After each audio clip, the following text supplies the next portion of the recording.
Hello guys, welcome back to yet another video of the scoop tubers.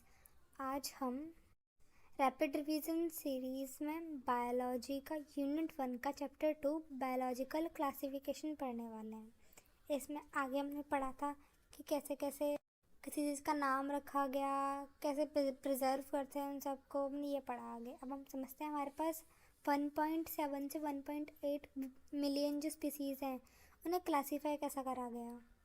तो शुरू करते हैं। सबसे पहले एरिस्टोटल ने 2 किंगडम क्लासिफिकेशन दिया था, जिसमें एक था प्लांट्स और एक एनिमल्स। उन्होंने सारे हर्ब, शर्ब्स और ट्रीज एक तरफ रखे और दूसरे एनिमल्स में जो विद आरबीसी थे वो एक ग्रुप में और जो विदाउट आरबीसी थे वो एक ग्रुप में। इसमें काफ़ी सारे ड्रॉबैक्स थे, हम आगे पढ़ेंगे। दूसरा लीनियस ने दिया प्लांटे और एनिमेलिया। तो इसमें ड्रॉबैक्स क्या क्या थे, इन्होंने सब कुछ एक ही ग्रुप में रख दिया, वो फंगाई हो या फिर ब्लू ग्रीन एल्गी, कुछ भी बैक्टीरिया वगैरह सब कुछ एक जगह रख दिया था। और ना ही इसे पता चल रहा था किसी सेल का स्ट्रक्चर कैसा है, उसके अंदर सेल वॉल किस नेचर की है, मतलब किससे बनी हुई है, मोड ऑफ न्यूट्रिशन क्या है, हैबिटेट क्या है, रिप्रोडक्शन कैसा होता है उनके अंदर, और इनके अंदर एवोल्यूशनरी रिलेशनशिप कैसी है। इसका मतलब ये दोनों ही फेल हो गए। पर यहाँ से एक लोगों के अंदर चालू हुआ कि हम वो करेंगे, अपना क्लासिफिकेशन करेंगे तो पढ़ने में इजी होगा। तो ऐसे और भी काफ़ी सारे साइंटिस्ट आए, जिनमें से एक थे आर.एच. व्हिटेकर। आर.एच. व्हिटेकर ने 1969 में 5 किंगडम क्लासिफिकेशन दिया, जो मोस्ट एक्सेप्टेबल था। इसमें पहला किंगडम मोनेरा, प्रोटेस्टा, फिर फंजाई, फिर प्लांटे, फिर एनिमेलिया। इसमें मेन क्राइटेरियाज रखे गए थे कि एक सेल का स्ट्रक्चर कैसा है, उसकी ऑर्गेनाइजेशन कैसी है, उसका मोड ऑफ न्यूट्रिशन कैसा है, रिप्रोडक्शन कैसा है और फेलोजेनेटिक रिलेशनशिप कैसी है। बेसिकली जितने भी ड्रॉबैक्स थे उसके वो सारे पूरे हो गए। जितने भी ड्रॉबैक्स लीनियस ने या एरिस्टोटल ने करे थे वो सारे आर.एच. व्हिटेकर ने अपने क्लासिफिकेशन में पूरे कर दिए। अब हमें एक ये टेबल दे रखी है ऊपर, मैं इसे साथ के साथ जब हम किंगडम्स पढ़ेंगे अलग अलग तब एक्सप्लेन करती जाऊँगी। इस किंगडम की एक खास बात थी कि इसमें फंजाई के लिए अलग ग्रुप था, मतलब सबके लिए, बैक्टीरिया के लिए अलग ग्रुप था, प्लांट्स के लिए अलग ग्रुप था, सबके लिए अपना अलग अलग ग्रुप्स थे। इसमें ये मोस्ट एक्सेप्टेबल 5 किंगडम क्लासिफिकेशन माना गया। इसमें सारे एक्सेप्ट्स का ध्यान दिया गया है, जैसे कि मॉर्फोलॉजिकल, फिजियोलॉजिकल, रिप्रोडक्टिव सिमिलैरिटीज़ और फाइलोजेनिक सिमिलैरिटीज़ जो भी एवोल्यूशन से आई गई हैं। ठीक है, तो हम चालू करते हैं। अपना पहला किंगडम है हमारा किंगडम मोनेरा। मोनेरा में प्रोकैरियोट्स होते हैं, केवल यही किंगडम है जिसमें प्रोकैरियोट्स होते हैं। इनकी जो सेल वॉल होती है वो नाव और नाम से मिलकर बनती है, मतलब कि पॉलीसेकेराइड और अमीनो एसिड से इनकी जो आउटर लेयर है वो बनती है। प्लस मेम्ब्रेन इनके अंदर एब्सेंट होती है क्योंकि इनका न्यूक्लियोइड होता है। सेलुलर बॉडी ऑर्गेनाइजेशन होती है। मोड ऑफ न्यूट्रिशन ऑटोट्रॉफिक होते हैं, कीमोसिंथेटिक होते हैं, या फिर कोई कोई फोटोसिंथेटिक होते हैं, या हेटरोट्रॉपिक होते हैं, जैसे कि सेप्रोफाइट्स जो सड़ा गला खाते हैं, फिर पैरासाइट। अब इसके कुछ पार्ट्स हैं, जैसे कि पहला है आर्कीबैक्टीरिया। आर्कीबैक्टीरिया हार्श बैक्टीरिया बोलते हैं इनको। ये बिल्कुल एक्सट्रीम जगह पर पाए जाते हैं, जैसे कि एक्सट्रीम सॉल्टी पानी में जिन्हें हम हेलोफिल्स बोलते हैं, या फिर हॉट स्प्रिंग्स में जिन्हें हम थर्मोफिल्स बोलते हैं, मार्शी एरियाज़ में जिनको हम बिथेनोजेंस बोलते हैं। इनकी जो सेल वॉल होती है वो स्यूडोमेरीन से बनी हुई होती है। मोस्टली रेस्पॉन्सिबल होते हैं बायोगैस प्रोडक्शन के लिए, और ये बफेलोज और काऊ के ह्यूमन में भी प्रेजेंट होते हैं। सेकेंड है हमारा यू बैक्टीरिया। ये हमारे आसपास मिलते हैं, उन्हीं बैक्टीरिया को हम यू बैक्टीरिया बोलते हैं। इसका दूसरा नाम है ट्रू बैक्टीरिया। इनकी सेल वॉल होती है, इनकी रिजिड सेल वॉल होती है पेप्सिडोग्लाइकन की, मतलब नाग और नाम। इनके अंदर ही हमारे साइनोबैक्टीरिया आते हैं, जिन्हें हम ब्लू ग्रीन एल्गी बोलते हैं। वो यूनिसेलुलर होते हैं, हमें कोलोनॉइड भी मिल सकते हैं या फिर फिलामेंटस भी मिल सकते हैं। फ्रेश वाटर में मिलते हैं और मेराइन होते हैं। इनकी कॉलोनी जो होती है वो कवर्ड होती है एक जेलेटिन शीट से। इनके अंदर क्लोरोफिल ए होता है, जिससे रिप्रोडक्शन कर सकते हैं। इसका एग्जाम्पल है नॉस्टॉक और एनाबीना। अब हम पढ़ेंगे कीमोसिंथेटिक ऑटोट्रॉफ्स कौन से होते हैं। ये होते हैं ब्लू ग्रीन एल्गी। इनका एक और फीचर है, वो हेटरोट्रॉफिक होते हैं और एंड टू फिक्सेशन में भी काम करते हैं। ठीक है, कीमोसिंथेटिक ऑटोट्रॉफ में क्या है कि वो ऑक्साइड होके इनऑर्गेनिक कंपाउंड्स में फॉर्मेशन में हेल्प करते हैं। वो ऑक्साइड करते हैं क्या क्या, नाइट्राइट, अमोनिया और एटीपी बनाते हैं इन सब चीज़ों से, ठीक है। अगला हमारा हेटरोट्रॉफिक बैक्टीरिया। ये मोस्ट अबंडेंट होते हैं, डिकम्पोजर्स होते हैं, ये हेल्प करते हैं मिल्क से कर्डलिंग में। कुछ से एंटीबॉडीज़ बनाई जाती हैं, एंटीबायोटिक टैबलेट्स डिस्ट्रीब्यूशन में हेल्प करते हैं लेग्यूम्स में। और कुछ पैथोजेंस भी होते हैं जो कि कोलेरा, टाइफाइड, सिट्रस केकर और टिटनस फैलाते हैं। ऐसे हम कैसे याद करेंगे, सीटी से। सी मतलब कोलेरा, टी मतलब टाइफाइड, सी मतलब सिट्रस केकर और टी मतलब टिटनस, ठीक है। जो रिप्रोडक्शन होता है वो फिजन से होता है। अनफेवरेबल कंडीशंस में ये स्पोर्स बना लेते हैं। अगला है माइकोप्लाज्मा। इनके अंदर सेल वॉल नहीं होती है, स्मॉलेस्ट लिविंग सेल होते हैं। ये सर्वाइव कर सकते हैं बिना O2 के। और ये प्लियोमॉर्फिक होते हैं, मतलब कि ये अपनी शेप चेंज कर सकते हैं क्योंकि इनके पास सेल वॉल नहीं होती है ना। मेनली ये पैथोजेनिक ही होते हैं प्लांट्स और एनिमल्स के लिए। अगला किंगडम है हमारा किंगडम प्रोटेस्टा। ये यूकैरियोटिक होते हैं, इनके अंदर सारे मोस्टली वही हैं सिंगल सेल्ड वाले, ठीक है। इनके अंदर सेल वॉल प्रेजेंट होती है, न्यूक्लियर मेम्ब्रेन में प्रेजेंट होती है, सेलुलर बॉडी होती है इनकी। मोड ऑफ रिप्रोडक्शन सेक्सुअल और एसेक्सुअल दोनों ही हैं इसमें। इसका जो मोड ऑफ न्यूट्रिशन है वो है ऑटोट्रॉफिक या फोटोसिंथेटिक भी होते हैं, ये हाइड्रोट्रॉफिक भी होते हैं। इनको एक लिंक माना गया है मोनेरा और बाकी के किंगडम्स में। इसके अंदर एसेक्सुअल और सेक्सुअल दोनों रिप्रोडक्शन होते हैं। इसके अंदर पहला पार्ट है हमारा क्राइजोफाइट्स। इसके अंदर डायटम्स और डस्मिड्स आते हैं जिन्हें हम गोल्डन एल्गी भी बोलते हैं। ये फ्रेश वाटर के अंदर मिलते हैं, मैराइन होते हैं, माइक्रोस्कोपिक होते हैं, ये पानी पर फ्लोट करते हैं, पैसिवली फ्लोट करते हैं, कोई भी एनर्जी रिलीज नहीं करते या फिर बेकार नहीं करते। वाटर करंट्स के ऊपर मोस्टली पैदा होते हैं, जिन्हें हम प्लैंकटन बोलते हैं। ये मोस्टली फोटोसिंथेटिक होते हैं। आउटर कवरिंग इनकी सिलिका की होती है, जिसकी वजह से जब ये मर जाते हैं काफ़ी टाइम बाद, बिलियन साल बाद, जो है वो जो लैंड होती है वो क्या बन जाती है, हमारी डायटमियस अर्थ बन जाती है। मतलब ये सिलिका की एक पूरी कवरिंग सी हो जाती है ना वहाँ पे, बनने के बाद सेल वॉल वहाँ पर डिपोजिट हो जाती है, तो इसलिए डायटमियस अर्थ बन जाती है। इनकी यूज़ करते हैं मोस्टली पॉलिशिंग में, फिल्ट्रेशन में या फिर सिरप्स में।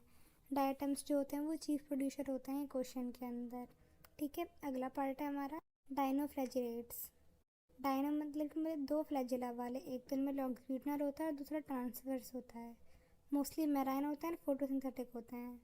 इनका colour yellow, green, brown, blue, red हो सकता है, अपने जिनके जैसा इनके अंदर पिगमेंट प्रेजेंट होगा वैसे इनका कलर होता है, ठीक है। जो इसकी सेल वॉल्स होते हैं उनके अंदर सेलुलोज प्लेट्स होती हैं। अगला है मोस्ट इम्पोर्टेंट इसका पार्ट रेड टाइड्स। इसके रेड टाइड्स होते हैं इसके अंदर, जिन्हें हम रेड डायनोफ्लैजिलेट्स की वजह से होते हैं। इसको बोलते हैं हम ONLX। जब बहुत सारे रेड डायनोफ्लैजिलेट्स बन जाते हैं तो वो रेड टाइड्स बना लेते हैं। ये एक टॉक्सिन्स भी रिलीज़ करते हैं, जो कुछ टॉक्सिन्स मेराइन कल्चर को, जैसे कि एनिमल्स या फिशेस रहती हैं, उनको मार भी देते हैं। अगला है हमारा यूग्लिनॉइड्स। ये फ्रेश वाटर में मिलती हैं या फिर जो पानी ठहरा हुआ होता है वहाँ पर मिलती हैं। ये फोटोसिंथेटिक होती हैं सनलाइट में और हेट्रोट्रॉफिक होती हैं जब लाइट नहीं होती है। इसके अंदर भी दो फ्लैजेला होते हैं, एक छोटा होता है एक बड़ा होता है। कोई सेल वॉल नहीं होती है इनके अंदर, प्रोटीन रिच होते हैं ये। मोस्टली इनकी जो लेयर होती है वो किससे बनी हुई होती है, पेप्टाइल से बनी हुई होती है। पिगमेंट जो होते हैं यूग्लिनाइड्स के वो मोस्टली वो होते हैं जो हायर प्लांट्स में मिलते हैं, फ्लेक्सिबल होते हैं काफ़ी ज़्यादा। इसका एग्जाम्पल है यूग्लिना, ठीक है। अगला है हमारा स्लाइम मोल्ड्स। हैप्रोफिटिक होते हैं ये और पैरासाइटिक होते हैं। सूटेबल कंडीशन होती है तो ये प्लाज्मोडियम बना लेता है, अनफेवरेबल कंडीशन में ये अपना फ्रूटिंग बॉडीज़ बना लेते हैं, मतलब स्पोर्स वगैरह बना लेते हैं। जो स्पोर्स होते हैं वो काफ़ी टाइम तक ज़िंदा रह सकते हैं और वो हवा से ब्लो ऑफ हो जाते हैं, मतलब कि उड़ जाते हैं। अगला है हमारा प्रोटोजोआन्स। इसके काफ़ी सारी कैटेगरीज हैं। हेट्रोट्रॉफिक होता है ये, प्रेडेटर या फिर पैरासाइट होता है, जनरली यूनिसेलुलर होता है, प्रिमिटिव रिलेटिव एनिमल है, मतलब कि मोस्टली जो पुराने जैसे एनिमल मिलते थे उनकी तरह ही है ये, ठीक है। इसका पहला पार्ट है अमीबॉइड। प्रोटोजोआन्स ये फ्रेश वाटर में मिलते हैं, सी वाटर में मिलते हैं या फिर मॉइस्ट सॉइल में मिलते हैं। इनके अंदर सूडोपोडिया प्रेजेंट होता है, मतलब कि false feet silicon cells present होती हैं सरफेस पे इसके, और ये कुछ पैरासाइट्स भी होते हैं। अगला है flagellated protozoans. Free living parasite होते हैं ये, ठीक है। उसके बाद फ्लैजेला होता है इनके अंदर, जब इन्हें फ्लैजिलेटेड बोला जाता है। पैरासाइटिक फॉर्म जो होती है इनकी, वो काफ़ी सारी डिसीज़ कॉज करती है, जैसे कि स्लीपिंग सिकनेस जिसे हम बोलते हैं। ट्राइपेनोसोम। अगला है हमारा सिलिएटेड प्रोटोजोन्स। ये एक्वाटिक होते हैं, एक्टिवली मूविंग होते हैं, क्योंकि इनके अंदर सीलिया प्रेजेंट होता है। इनके अंदर एक कैविटी होती है जिसे गलट बोलते हैं। गलट जैसे कब काम करती है, जैसे वो मूव कर रहे होते हैं और उन्हें कभी कभी फूड या पानी की जरूरत होती है, तो वो गलट के थ्रू अंदर आ जाता है। इसका एक एग्जाम्पल है पैरामीशियम। अगला है हमारा स्पोरोजोइड प्रोटोजोन्स। इन्हें ये इन्फेक्शन कॉज करते हैं, इनके जो वो होते हैं स्पोर्स। इसका मेन एग्जाम्पल है प्लाज्मोडियम, जो मलेरिया कॉज करता है।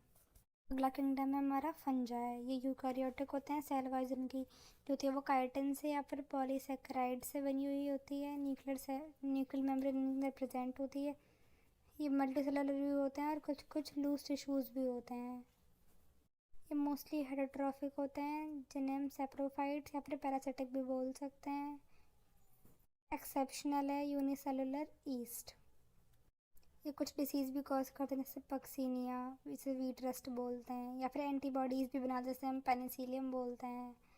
ये मोस्टली वार्म और ह्यूमिड जगह पर पाई जाती हैं। फिलामेंटस होती हैं जिनको हम हाइफे बोलते हैं, और हाइफे के ग्रुप को हम माइसीलियम बोलते हैं। अगर एक जाए जिसके अंदर सेल मतलब डिवीज़न नहीं होता है काफ़ी सारे न्यूक्लियस के बीच में एक हाइफे के अंदर, उसे हम मोनोसाइक्लिक हाइफे बोलते हैं। और जिसके अंदर डिवीज़न होते हैं उसे हम सेप्टेट हाइफे बोलते हैं। इनकी 3 फॉर्म्स हैं, सेप्रोफिटिक, पैरासिटिक या फिर सिम्बायोटिक रिलेशनशिप में होती है, जैसे लाइकेंस में होती है फंजाई और अलगी का, और माइकोराइजा में होता है फंजाई और हायर प्लांट्स का। इनका रिप्रोडक्शन एसेक्सुअल भी होता है, सेक्सुअल भी होता है। ये सेक्सुअल में ये वेजिटेटिव रिप्रोडक्शन करती हैं, या फिर फ्रेगमेंटेशन होता है, फिशन भी होता है किसी किसी के अंदर, और कभी बडिंग भी होता है। जो स्पोर्स होते हैं इसके एसेक्सुअल स्पोर्स, वो कॉनिडिया होते हैं या फिर पैरोगेनस स्पोर्स होते हैं, जिन्हें हम जू स्पोर्स भी बोलते हैं। ठीक है। अगला है हमारा सेक्सुअल रिप्रोडक्शन के साथ इनके अंदर जो सेक्सुअल रिप्रोडक्शन वाले स्पोर्स होते हैं हम वो स्पोर्स बोलते हैं, या फिर एस्को स्पोर्स बोलते हैं, या फिर बेसिडियो स्पोर्स बोलते हैं। स्पोर्स होते हैं वो फ्रूटिंग बॉडी के अंदर होते हैं। इनका जो सेक्सुअल रिप्रोडक्शन होता है वो कैसे होता है, पहले इनके अंदर प्लाज्मोगेमी होती है, मतलब कि फ्यूज़न ऑफ प्रोटोप्लाज्म। फिर इनके अंदर कैरियोगेमी होती है, मतलब कि जो दोनों न्यूक्लियस हैं वो फ्यूज़ करेंगे अब। फिर उसके बाद जो है म्यूसिस होगा और जायगोट बन जाएगा और हैप्लॉइड स्पोर्स बन जाएंगे। ठीक है। इसके अंदर जो रिप्रोडक्शन है वो 2 केसेस में है। पहला तो होता है कि दोनों जो है हैप्लॉइड हाइफेज है हमारे, वो दोनों फ्यूज़ करेंगे और 2n बना लेंगे। लेकिन कभी कभी क्या होता है, जो 2 हाइफेज हैं वो जुड़ प्लाज्मोगेमी तो इनके अंदर हो जाएगा, पर जो 2 न्यूक्लियस हैं वो एन और एन के फॉर्म में ही रहेंगे, जिसे हम डाइकोटोन स्टेज बोलते हैं। और उसके थोड़ी देर बाद, मतलब कि उसके काफ़ी टाइम बाद वो 2n में कन्वर्ट होते हैं, जिसे हम डाइकोटोटिक फेज बोलते हैं। और ये मोस्टली एस्कोमाइसिटीज़ और बेसिडोमाइसिटीज़ के अंदर होता है। हम आगे पढ़ेंगे ये दोनों क्या क्या टर्म्स हैं। पहला है हमारा फाइकोमाइसिटीज़। ये एक्वाटिक होती हैं, डिकेइंग वुड के ऊपर पाई जाती हैं, या फिर मोस्ट प्लेसेस पर। ये ऑब्लाइक पैरासाइट होती हैं। इनके अंदर जो हाइवे होता है वो एसेप्टेट और कोइनोसाइटिक होता है, मतलब सेम बात ही तो है। ठीक है। इनके अंदर जो एसेक्सुअल रिप्रोडक्शन होता है वो जू स्पोर्स की वजह से होता है, जो कि मोटाइल होते हैं। और दूसरा एप्लेनोस्पोर्स की वजह से होता है, जो कि नॉन मोटाइल होते हैं। जो इसका स्पोर है, मतलब कि जो इसका एसेक्सुअल रिप्रोडक्शन है ना वो एंडोजीनसली होता है, मतलब कि जो इसके स्पोर्स बनते हैं ना वो फ्रूटिंग बॉडी के अंदर बनते हैं। अगला है इसका सेक्सुअल रिप्रोडक्शन। वो कैसे होता है हमारा, जब 2 जायगोट फ्यूज करें जब भी तो होगा, जिसे हम जायगोस्पोर बोलते हैं। इसके 2-3 केस हैं। पहला केस, जबकि जो हमारा गैमेट है वो सिमिलर होता है, दोनों आपस में जो मेल और फीमेल है वो सेम होंगे, जैसे हम आइसोगैमस बोलते हैं। दूसरा, जब हमारा मेल और फीमेल जो दोनों हैं वो डिसिमिलर होते हैं मोर्फोलॉजी में, उन्हें हम एनाइसोगैमस बोलते हैं। और जो थर्ड केस है वो एनाइसोगैमस का एक पार्ट है, जैसे कि कभी कभी गैमेट जो है फीमेल वाला वो तो बड़ा है और वो नहीं करता, मूवमेंट नहीं करता, और जो मेल है वो स्मॉल है और मोटाइल है, तो उस केस को हम ओगैमस बोलते हैं। एग्जाम्पल और फाइकोमैसिटीज़ है हमारा म्यूकर राइजोपस, जिसे हम ब्रेड मोल्ड भी बोलते हैं। अल्ब्यूगो, जिसे हम पैरासाइटिक फंजाई बोलते हैं, मस्टर्ड के ऊपर रहती है ये। इसको एग्जाम्पल याद करने का एक तरीका है RAMP। आर मतलब कि राइजोपस, ए मतलब अल्ब्यूको और एम मतलब म्यूकर, पी मतलब फाइकोमाइसिटीज, जिससे कि आपको पता चलता रहेगा ये किसके साथ है और कैसे कैसे इनको याद करना है। अगला है हमारा एस्कोमाइसिटीज। ये है हमारी सेक्फंजाई। इसका जो मोस्टली मल्टी सेलुलर मामला है, और उसके बाद ही इसका एक एग्जांपल है पेनिसिलियम। ठीक है, ये हार्डली मतलब बहुत कम यूनिसेलुलर एग्जांपल है, और उसका एक एग्जांपल है यीस्ट। आगे ये सेप्रोफिटिक होते हैं, डिकम्पोजर्स होते हैं, पैरासाइट होते हैं। इसका जो माइसीलियम है वो ब्रांच्ड ऑफ सेप्टेट होता है। इसके अंदर एसेक्सुअल रिप्रोडक्शन भी होता है, जिससे कॉनिडिया से होता है, और इसके अंदर एक्सोजीनियस तरीके से कॉनिडिया बनता है, मतलब कि फ्रूटिंग बॉडी के बाहर बनता है कॉनिडिया फॉर्मेशन। जो कॉनिडिया होते हैं वो माइसीलियम बना लेते हैं। आगे उसका सेक्सुअल रिप्रोडक्शन एस्कोस्पोर्स से होता है। एस्कोस्पोर्स एंडोजीनियसली ग्रो होते हैं, मतलब कि फ्रूटिंग बॉडी के अंदर ग्रो होते हैं। जब बहुत सारे एस्कोस्पोर्स एक्टिव हो जाते हैं तो उन्हें हम एस्कस बोलते हैं, और एस्कस के एक अरेंजमेंट को हम एस्कोकार्प्स बोलते हैं। एस्कोमाइसिटीज के एग्जांपल्स हैं हमारे एस्परजिलस, न्यूरोस्पोरा, वीकैप्स। जो हमारी न्यूरोस्पोरा है वो बायोकेमिकल से जेनेटिक काम में भी यूज़ होती है। उसके कुछ अदर मेंबर्स भी हैं जिसे हम बोलते हैं मोरल और टफला, ये डिवल होते हैं। अगला है हमारा बेसियोमाइसिटीज। इनका जो माइसीलियम होता है वो ब्रांच्ड और सेप्टेट होता है। सॉइल पर, रॉक्स पर, ट्रीज पर पाए जाते हैं। ये भी पैरासाइटिक भी होते हैं। इसका जो एसेक्सुअल रिप्रोडक्शन है वो इसके अंदर स्पोर्स से होता ही नहीं है। इसके अंदर एसेक्सुअल रिप्रोडक्शन वेजिटेटिव प्रोपगेशन से होता है, जिसे हम बोलते हैं फ्रेगमेंटेशन।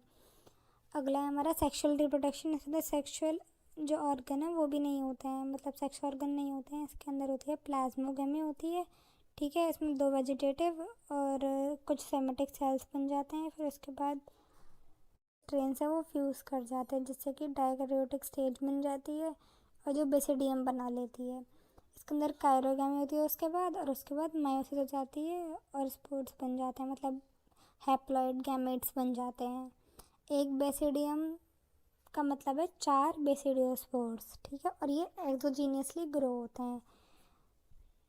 अरेंजमेंट ऑफ बेसिडियम्स को बोलते हैं हम बेसिडियोकार्प्स।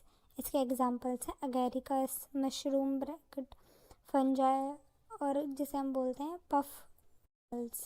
पैरासिटिक भी होते हैं ये कुछ, जैसे कि हमारा पक्सीनिया, रस्ट फंजाई बोलते हैं जैसे कि, और दूसरा है स्टिलेको जिसे हम स्मट बोलते हैं। अगला है हमारा ड्यूटेरोमाइसिटीज। ड्यूटेरोमाइसिटीज इम्परफेक्ट फंजाई भी होती हैं, इसे हम आर्टिफिशियल क्लास ऑफ फंजाई बोलते हैं। ये ना जो भी बचे हुए हैं ना वो सारे के सारे इसी में रख दिए जाते हैं, मतलब कि इसके अंदर कुछ एग्जांपल्स ऐसे भी हैं जो बाकी सारी जो ग्रुप्स बताए थे मैंने अभी फंजाई के, उनसे बिलोंग करते हैं, जैसे कि बेसिडियो से या फिर एस्कोमाइसिटीज से बिलोंग करते हैं, वो भी हैं इसके अंदर। इसके अंदर केवल एसेक्सुअल रिप्रोडक्शन होती है, कॉनिडिया फॉर्मेशन होता है। ये सेप्रोफिटिक होते हैं या फिर कुछ कुछ पैरासाइटिक भी होते हैं या डिकम्पोजर होते हैं। ये मोस्टली मिनरल रिसाइकलिंग में हेल्प करते हैं। इसका एग्जाम्पल है अल्टरनेरिया या ट्राइकोडर्मा। ट्रिड्रियम से याद कैसे करेंगे हम?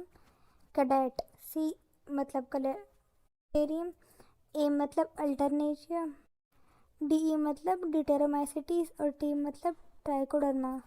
अगला किंगडम है हमारा प्लांटे। प्लांटे मोस्टली क्या होता है हमारे सारे ही, मतलब कि यूकैरियोटिक होते हैं। सेल वॉल इनके अंदर सेलुलोज की प्रेजेंट होती है, न्यूक्लियर मेम्ब्रेन प्रेजेंट होती है, टिश्यूज़ या फिर ऑर्गन लेवल तक होते हैं। ये फोटोट्रॉफिक होते हैं, फोटोसिंथेटिक होते हैं, कुछ हेटरोट्रॉफिक भी होते हैं जिन्हें हम इंसेक्टिवोरस बोलते हैं, जैसे कि हमारा वीनस फ्लाई ट्रैप या फिर ब्लैडर वॉल्ट, और कुछ पैरासिटिक भी होते हैं जैसे कि कटा, जैसे हम अमरबेल बोलते हैं हिंदी में। इन दो इसके किंगडम के बारे में हम आगे पढ़ेंगे, पूरा एक चैप्टर है, अगला चैप्टर।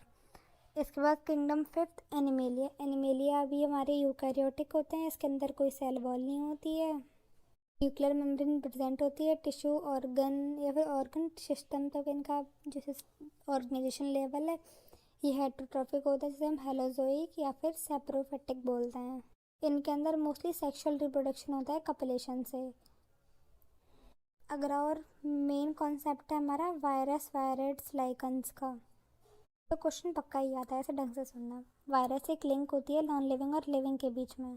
नॉन सेलुलर होते हैं, मतलब कि किससे मिलके बनते हैं, आरएनए या फिर डीएनए का कोई एक होगा इनमें से और प्रोटीन होगा, इसे हम बोलते हैं न्यूक्लियो प्रोटीन। क्रिस्टल फॉर्म में प्रेजेंट होते हैं। हमने यहाँ पर देख रहे हैं टोबैको मोज़ेक प्लांट का, देख लो इसमें आरएनए और एक कैप्सिड है, और जो ये बड़ा सा है इसे हम कैप्सोमेर बोलते हैं। Tobacco mosaic virus TMV। अगला है हमारा बैक्टीरियोफेज।